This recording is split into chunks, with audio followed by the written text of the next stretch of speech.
क्यों करते हैं फॉलिकुलर मॉनिटरिंग इनफर्टिलिटी के इलाज के लिए।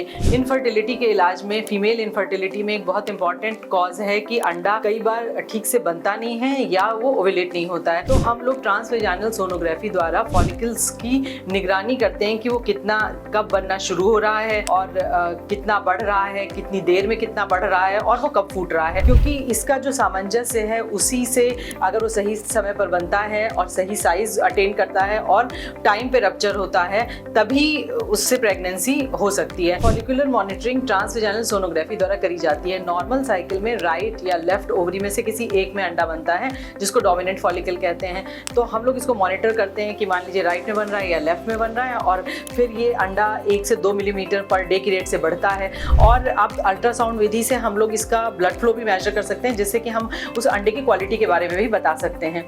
अब जब ये इस अल्ट्रासोनोग्राफी द्वारा हम लोग सिर्फ फॉलिकल ही नहीं मॉनिटर कर सकते बल्कि हम लोग गर्भाशय की झिल्ली का भी माप कर सकते हैं और उसका भी ब्लड फ्लो चेक कर सकते हैं। अगर फॉलिकल ठीक से नहीं बन रहा है या टाइम से नहीं बन रहा है तो इसको दवा द्वारा या इंजेक्शन द्वारा बढ़ाया भी जा सकता है। और यदि झिल्ली ठीक से नहीं बन रही है तो दवाओं द्वारा झिल्ली का भी ब्लड फ्लो बढ़ाया जा सकता है। उसकी थिकनेस इंप्रूव करने के लिए दवाएं दी जाती हैं। तो फॉलिकल ठीक से बनेगा और रप्चर होगा, ओवुलेशन टाइम से होगा और एंडोमेट्रियम भी प्रिपेयर्ड होगी तो प्रेगनेंसी होने के चांसेस बढ़ सकते हैं। तो इस तरह हम लोग फॉलिकुलर मॉनिटरिंग करके प्रेगनेंसी के चांसेस बढ़ा सकते हैं।